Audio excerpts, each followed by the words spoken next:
ಹೆಣ್ಣು ಸಾಧು ಆಗಲು ಶಿವನ ಕಠೋರ ತಪಸ್ಸು ಮಾಡಬೇಕು ಮತ್ತು ಬೆಂಕಿಯ ಮುಂದೆ ಕುಳಿತು ಧ್ಯಾನ ಮಾಡಬೇಕು. ಸ್ತ್ರೀ ಸಾಧುಗಳು ಲೌಕಿಕ ಜೀವನ ಮತ್ತು ಬಂಧನವನ್ನ ತ್ಯಜಿಸಬೇಕಾಗುತ್ತದೆ. ಹೆಣ್ಣು ಸಾಧ್ವಿಗಳು ಕಾಡಿನಲ್ಲಿ ಅಥವಾ ಅಖಾಡದಲ್ಲಿ ವಾಸಿಸಬೇಕಾಗುತ್ತದೆ. ಸ್ತ್ರೀ ಸಾಧುಗಳು ತಮ್ಮ ಮೈ ಮೇಲೆ ಬೂದಿಯನ್ನ ಲೇಪಿಸಿಕೊಳ್ಳಬೇಕಾಗುತ್ತದೆ. ಕೆಲವರು ಸಂಪೂರ್ಣವಾಗಿ ಬೆತ್ತಲೆ ಆದರೆ ಇನ್ನು ಕೆಲವರು ಚೂರು ಬಟ್ಟೆಯನ್ನ ಧರಿಸಬೇಕಾಗುತ್ತದೆ. ಅಷ್ಟಕ್ಕೂ ಯಾವ ತರಹದ ಮಹಿಳೆಯರು ಸಾಧುಗಳಾಗುತ್ತಾರೆ, ಯಾಕೆ ಆಗುತ್ತಾರೆ, ಇವರು ಯಾವೆಲ್ಲ ನಿಯಮಗಳನ್ನ ಪಾಲಿಸಬೇಕು, ಆ ಎಲ್ಲ ಮಾಹಿತಿ ನಿಮಗೆ ಗೊತ್ತಾಗಬೇಕೆಂದ್ರೆ ಸ್ಕಿಪ್ ಮಾಡದೆ ಕೊನೆವರೆಗೂ ಈ ವಿಡಿಯೋನ ನೋಡಿ.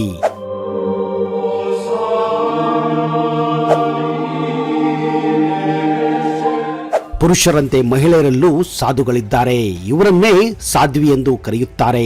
ಆದರೆ ಮಹಿಳಾ ಸಾಧುಗಳ ಜೀವನ ಶೈಲಿಯೇ ವಿಚ್ಛಿನ್ನವಾಗಿರುತ್ತದೆ, ಭಿನ್ನವಾಗಿರುತ್ತದೆ. ಅವರ ಉಡುಗೆ ತೊಡುಗೆಗಳೇ ಭಿನ್ನವಾಗಿರುತ್ತದೆ. ಮಹಿಳಾ ಸಾಧುಗಳು ಕೇಸರಿ ಬಣ್ಣದ ಬಟ್ಟೆಯನ್ನೇ ಏಕೆ ಧರಿಸುತ್ತಾರೆ? ಮಹಿಳಾ ಸಾಧುಗಳು ಧರಿಸುವ ಬಟ್ಟೆಯಕ್ಕೆ ಒಂದೇ ಗಂಟಿನಲ್ಲಿ ಕಟ್ಟಿಕೊಳ್ಳಬೇಕಾಗುತ್ತದೆ. ಭಾರತದಲ್ಲಿ ನೀವು ಅನೇಕ ಮಹಿಳಾ ಸಾಧುಗಳನ್ನ ನೋಡಿರಬಹುದು. ಅವರು ಹೊಲಿಯಂತಹ ಬಟ್ಟೆಯನ್ನ ಧರಿಸುವುದನ್ನ ಕೂಡ ನೀವು ನೋಡಿರಬಹುದು. ಮಹಿಳಾ ಸಾಧುಗಳು ಯಾವಾಗಲೂ ಕೇಸರಿ ಬಣ್ಣದ ಬಟ್ಟೆಯಿಂದ ತಮ್ಮ ಸಂಪೂರ್ಣ ದೇಹವನ್ನ ಮುಚ್ಚಿಕೊಂಡಿರುತ್ತಾರೆ. ಅವರು ಈ ಕೇಸರಿ ಬಣ್ಣದ ಬಟ್ಟೆಯನ್ನು ದೇಹಕ್ಕೆ ಕಟ್ಟಿಕೊಳ್ಳುವ ವಿಧಾನವೇ ವಿಚಿತ್ರವಾಗಿರುತ್ತದೆ. ಮಹಿಳಾ ಸಾಧುಗಳು ಪುರುಷ ಸಾಧುಗಳಿಂದ ವಿಚ್ಛಿನ್ನರಾಗಿರುತ್ತಾರೆ. ಕುಂಭ ಮತ್ತು ಮಹಾಕುಂಭ ಮೇಳದಂತಹ ದೊಡ್ಡ ಮೇಳಗಳು ನಡೆಯುವಾಗ ನಾವು ಇಂತಹ ಲಕ್ಷಾಂತರ ಮಹಿಳಾ ಸಾಧುಗಳನ್ನ ಕಾಣಬಹುದು. ಎಲ್ಲಿ ನೋಡಿದರೂ ಅಲ್ಲಿ ಸಾಧುಗಳು ಕಾಣಿಸುತ್ತಾರೆ. ಪುರುಷ ಸಾಧುಗಳು ಬೆತ್ತಲೆಯಾಗಿ ಕಾಣಿಸಿಕೊಂಡರೆ ಸ್ತ್ರೀ ಸಾಧುಗಳು ಸಾರ್ವಜನಿಕವಾಗಿ ಎಂದಿಗೂ ಬೆತ್ತಲೆಯಾಗಿ ಕಾಣಿಸಿಕೊಳ್ಳುವುದಿಲ್ಲ. ಬದಲಿಗೆ ಅವರು ಹೊಲಿಯದ ಬಟ್ಟೆಯನ್ನ ಧರಿಸುತ್ತಾರೆ ಮತ್ತು ಇದನ್ನ ಧರಿಸುವ ರೀತಿಯೇ ವಿಚ್ಛಿನ್ನವಾಗಿರುತ್ತದೆ. ಅಖಾಡಗಳಲ್ಲಿ ಮಾಡಲಾದ ನಿಯಮಗಳ ಪ್ರಕಾರ ಶುದ್ಧತೆಗಾಗಿ ಅಖಾಡಗಳು ಸ್ತ್ರೀ ಸಾಧುಗಳಿಗೆ ವಸ್ತ್ರಗಳನ್ನ ಧರಿಸಬೇಕೆನ್ನುವ ನಿಯಮವನ್ನ ಹೇಳಿರುತ್ತಾರೆ. ಈ ನಿಯಮದ ಪ್ರಕಾರ ಮಹಿಳಾ ಸಾಧುಗಳು ಬೆತ್ತಲೆಯಾಗಿ ಸಾರ್ವಜನಿಕ ಸ್ಥಳದಲ್ಲಿ ಬರಬಾರದು. ಅಖಾಡದ ಈ ನಿಯಮದಿಂದ ಕೆಲವು ಸ್ತ್ರೀ ಸಾಧುಗಳಿಗೆ ನಿಯಮ ಅನ್ವಯವಾಗುವುದಿಲ್ಲ. ಹೆಣ್ಣು ಸಾಧುಗಳು ಯಾವಾಗಲೂ ಇಂತಹ ಬಟ್ಟೆಯನ್ನ ಧರಿಸುವುದಿಲ್ಲ. ಕುಂಭ ಇತ್ಯಾದಿ ಸಂದರ್ಭದಲ್ಲಿ ಒಂದೇ ಬಟ್ಟೆಯಲ್ಲಿ ಸ್ನಾನ ಮಾಡಬೇಕು. ಆದ್ದರಿಂದ ಅವರು ಕುಂಭದಲ್ಲಿ ಈ ರೀತಿಯಾದ ಬಟ್ಟೆಯನ್ನ ಧರಿಸುತ್ತಾರೆ. ಸ್ತ್ರೀ ಸಾಧುಗಳು ಬಟ್ಟೆಯಲ್ಲಿ ಗಂಟು ಕಟ್ಟಿಕೊಳ್ಳಲು ಕೂಡ ಒಂದು ವಿಶೇಷ ಮಹತ್ವವನ್ನ ಹೊಂದಿದೆ. ಏಕೆಂದರೆ ಅವರು ಕೇವಲ ಒಂದು ಗಂಟನ್ನ ಕಟ್ಟಿಕೊಳ್ಳುವ ಮೂಲಕ ತಮ್ಮ ಸಂಪೂರ್ಣ ದೇಹವನ್ನ ಆ ಬಟ್ಟೆಯಿಂದ ಮಾತ್ರ ಮುಚ್ಚಿಕೊಂಡಿರುತ್ತಾರೆ.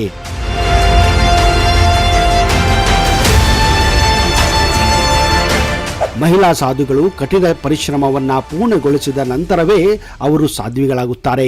ಅನೇಕ ಅಖಾಡಗಳಲ್ಲಿ ಮಹಿಳೆಯರಿಗೆ ಸಾಧುವಿನ ದೀಕ್ಷೆಯನ್ನು ಕೂಡ ನೀಡಲಾಗುತ್ತದೆ. ಇದರಲ್ಲಿ ವಿದೇಶಿ ಮಹಿಳೆಯರು, ಅದರಲ್ಲೂ Germany, France, America, England, Canada, ಆಸ್ಟ್ರೇಲಿಯಾದಿಂದ ಹೆಚ್ಚಿನ ಸಂಖ್ಯೆಯಲ್ಲಿ ಬಂದಿದ್ದಾರೆ. ನೇಪಾಳದಲ್ಲಿ ನಾವು ಹೆಚ್ಚಿನ ಮಹಿಳಾ ಸಾಧುಗಳನ್ನ ಸೌತ್ ಆಫ್ರಿಕಾ ಮತ್ತು ಇಂಡೋನೇಷ್ಯಾದಿಂದ ಕಾಣಬಹುದು. ಪುರುಷರಂತೆ ಸ್ತ್ರೀ ಸಾಧುಗಳ ಜೀವನವು ಸಂಪೂರ್ಣವಾಗಿ ದೇವರಿಗೆ ಸಮರ್ಪಿತವಾಗಿದೆ. ಸಾಧುಗಳ ದಿನವು ಪೂಜೆಯಿಂದ ಆರಂಭವಾಗಿ ಪೂಜೆಯಿಂದಲೇ ಮುಕ್ತಾಯವಾಗುತ್ತದೆ. ಮಹಿಳಾ ಸಾಧುಗಳು ದೀಕ್ಷೆಯನ್ನು ಪಡೆದುಕೊಂಡಾಗ ಪುರುಷ ಸಾಧುಗಳು ಸೇರಿದಂತೆ ಎಲ್ಲಾ ಸಾಧುಗಳು ಆಕೆಯನ್ನ ತಾಯಿ ಅಂತ ಕರೆಯಬೇಕಾಗುತ್ತದೆ. ಸ್ತ್ರೀ ಸಾಧುಗಳು ಯಾವಾಗಲೂ ತಮ್ಮ ಹಣೆಯ ಮೇಲೆ ತಿಲಕವನ್ನ ಕಡ್ಡಾಯವಾಗಿ ಇಟ್ಟುಕೊಳ್ಳಬೇಕು. ಸಾಧು ಆಗುವ ಮೊದಲು ಮಹಿಳೆ 6 ರಿಂದ 12 ವರ್ಷ ಕಾಲ ಬ್ರಹ್ಮಚರ್ಯವನ್ನ ಪಾಲಿಸಬೇಕು.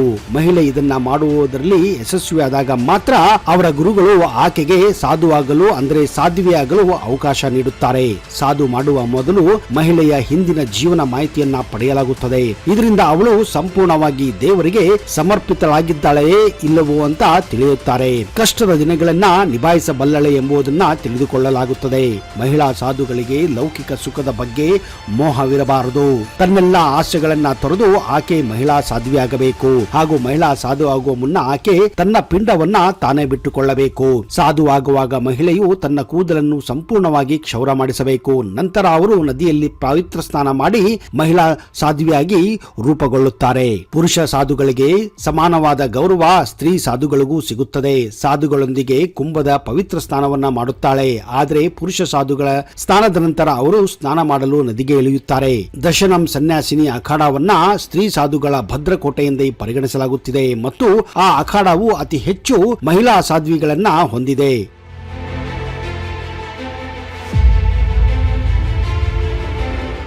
ಜುನಾ ಸನ್ಯಾಸಿಯನ್ ಅಖಾಡ ನೇಪಾಳದ ಮಹಿಳೆಯರಲ್ಲಿ 3 ಭಾಗದಷ್ಟು ಮಹಿಳೆಯರು ಈ ಅಖಾಡವನ್ನ ಸೇರಿದ್ದಾರೆ. ನೇಪಾಳದಲ್ಲಿ ಮೇಲ್ಜಾತಿಯ ವಿಧವೆಯರು ಮರುಮದುವೆಯಾದಾಗ ಸಮಾಜ ಒಪ್ಪಿಕೊಳ್ಳುವುದಿಲ್ಲ.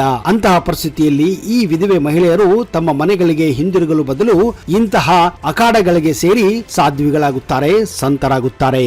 ಅವರು ಬೆತ್ತಲೆಯಾಗಿ ಇರುವ ಮೂಲಕ ತಮ್ಮ ಭೌತಿಕ ಪ್ರಪಂಚವನ್ನ ಮತ್ತು ಅದರ ಎಲ್ಲ ಆಸೆಗಳನ್ನ ಮತ್ತು ಬಾಂಧವ್ಯವನ್ನ ತ್ಯಜಿಸಿದ್ದೇವೆ ಎನ್ನುವ ಸಂದೇಶವನ್ನು ಕೂಡ ನೀಡುತ್ತಾರೆ.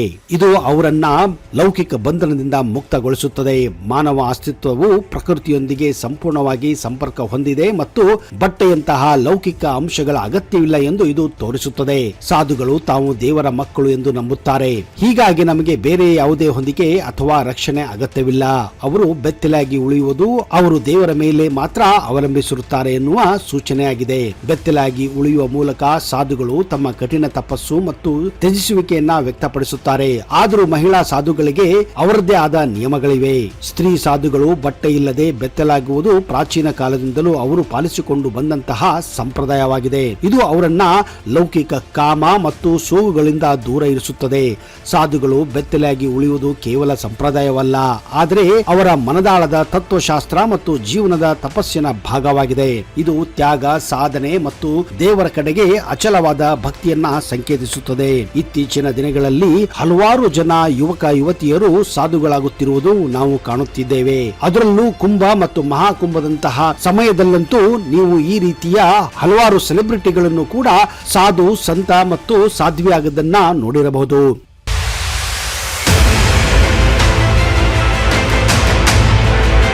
ಇತ್ತೀಚಿನ ಮಹಾಕುಂಭದಲ್ಲಿ ಪ್ರಯಾಗ್ರಾಜ್ನಲ್ಲಿ ವಿಶ್ವದ ಅತ್ಯಂತ ಸುಂದರ ಸಾಧ್ವಿ ಎಂದರೆ ಹರ್ಷಾಚಾರ್ಯ ಎಂದು ಹೇಳಲಾಗುತ್ತಿದೆ.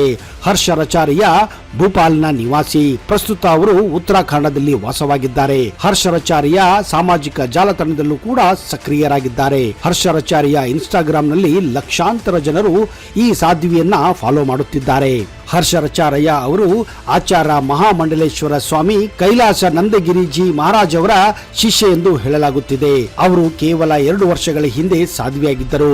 ಹರ್ಷಾಚಾರ್ಯ ಕೂಡ ಈ ಮೂಲಕ ಬೇರೆ ಮಹಿಳೆಯರು ಕೂಡ ಸಾಧ್ವಿಯಾಗುವಂತೆ ಬೇಡಿಕೊಳ್ಳುತ್ತಿದ್ದಾರೆ. ಹರ್ಷಾಚಾರ್ಯ ಹಿಂದೆ ಆಂಕರ್, ಮಾಡೆಲಿಂಗ್ ಮತ್ತು ಆಕ್ಟಿಂಗ್ ಅನ್ನು ಕೂಡ ಮಾಡುತ್ತಿದ್ದರು. ಈಗ ಅವರು ಯೋಗ ಬೋಧಕಿಯಾಗಿ ತಮ್ಮ ಸಾಧ್ವಿ ಜೀವನವನ್ನ ನಡೆಸುತ್ತಿದ್ದಾರೆ. ಹರ್ಷಾಚಾರ್ಯ ಸಾಧ್ವಿಯಾಗಲು ಕಾರಣವನ್ನ ಕೇಳಿದಾಗ ಜೀವನದಲ್ಲಿ ಮೋಕ್ಷ ಮತ್ತು ಮುಕ್ತಿ ಮತ್ತು ಶಾಂತಿ ಬೇಕೆಂದು ತಾವು ಸಾಧ್ವಿ ಆಗಲು ನಿರ್ಧರಿಸಿದ್ದೇನೆ ಎಂದು ಹೇಳಿಕೊಂಡಿದ್ದಾರೆ. ಈಗ ಅವರಿಗೆ 30 ವರ್ಷ ವಯಸ್ಸು. ತಾವು ಉತ್ತರಾಖಂಡದಿಂದ ಬಂದಿದ್ದೇನೆ. ತಾವು ಮಹಾಮಂಡಲೇಶ್ವರ ಜಿಯವರ ಶಿಷ್ಯ ಎಂದು ಕೂಡ ಹೇಳಿಕೊಂಡಿದ್ದಾಳೆ. ಜೀವನದಲ್ಲಿ ಕೇವಲ ವಯಸ್ಸಾದವರು ಅಥವಾ ವೈರಾಗ್ಯ ಪಡೆದವರು ಮಾತ್ರ ಸಾಧಕರು, ಸಂತರು ಅಥವಾ ಸಾಧ್ವಿಗಳು ಆಗಬೇಕೆಂತೇನಿಲ್ಲ. ಇತ್ತೀಚೆಗೆ 10 ರಿಂದ 15 ವಯಸ್ಸಿನ ಬಾಲಕ ಬಾಲಕಿಯರು ಕೂಡ ಸಾಧು ಸಂತರಾಗುತ್ತಿದ್ದಾರೆ. ಇಂತಹವರನ್ನ ನೀವು ಹೆಚ್ಚಾಗಿ ಮೇಳಗಳಲ್ಲಿ, ಕುಂಭಗಳಲ್ಲಿ, ಮಹಾಕುಂಭಗಳಲ್ಲಿ ಕಾಣಬಹುದು. ಇತ್ತೀಚೆಗೆ ರಾಜಸ್ಥಾನದಿಂದ ಬಂದ ಪ್ರಕಾಶ್ ರಾಥೋಡ್ ಎನ್ನುವ 12 ವರ್ಷ ಬಾಲಕನೊಬ್ಬ ಸಾಧು ಆಗಿರುವುದು ಭಾರಿ ವೈರಲ್ ಆಗಿ ಸುದ್ದಿ ಹರಡುತ್ತಿದೆ. ಇದಕ್ಕೆ ಕಾರಣ ಮನೆಯಲ್ಲಿ ನಡೆಯುತ್ತಿದ್ದಂತಹ ದೌರ್ಜನ್ಯವನ್ನು ಕಂಡು ತನಗೆ ವೈರಾಗ್ಯ ಉಂಟಾಗಿದೆ, ಜೀವನದ ಮೇಲೆಯೇ ಆಸೆ ಹೋಗಿದೆ. ಹೀಗಾಗಿ ತಾನು ಒಬ್ಬ ಸಾಧು ಸನ್ಯಾಸಿಯಾಗಬೇಕೆಂದು ಆ ಬಾಲಕ ಹೇಳಿಕೊಂಡಿದ್ದಾನೆ. ಹೌದು, ಜೀವನದಲ್ಲಿ ಒಮ್ಮೆ ಆದರೂ ನಮ್ಮಂತ ಮಾನವರಿಗೆ ಒಂದಿಲ್ಲ ಒಂದು ದಿನ ವೈರಾಗ್ಯ ಉಂಟು ಆಗೇ ಆಗುತ್ತದೆ.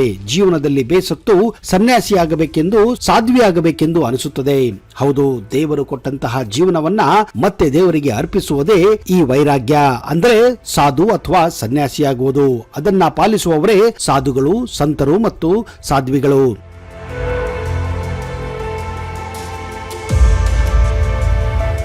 ಸ್ನೇಹಿತರೆ, ಈ ಮಾಹಿತಿ ನಿಮಗೆ ಹೇಗನಿಸಿತು? ಈ ಮಾಹಿತಿ ನಿಮಗೆ ಇಷ್ಟವಾದರೆ ಹಾಗೂ ಇದರ ಬಗ್ಗೆ ನಿಮಗೇನಾದರೂ ವಿಮರ್ಶೆ ಕೊಡಬೇಕಾದ್ರೆ ದಯವಿಟ್ಟು ಕಮೆಂಟ್ ಬಾಕ್ಸ್ ಅಲ್ಲಿ ಹಾಕಿ ಹಾಗೂ ಈ ವಿಡಿಯೋನ ದಯವಿಟ್ಟು ಶೇರ್ ಮಾಡಿ.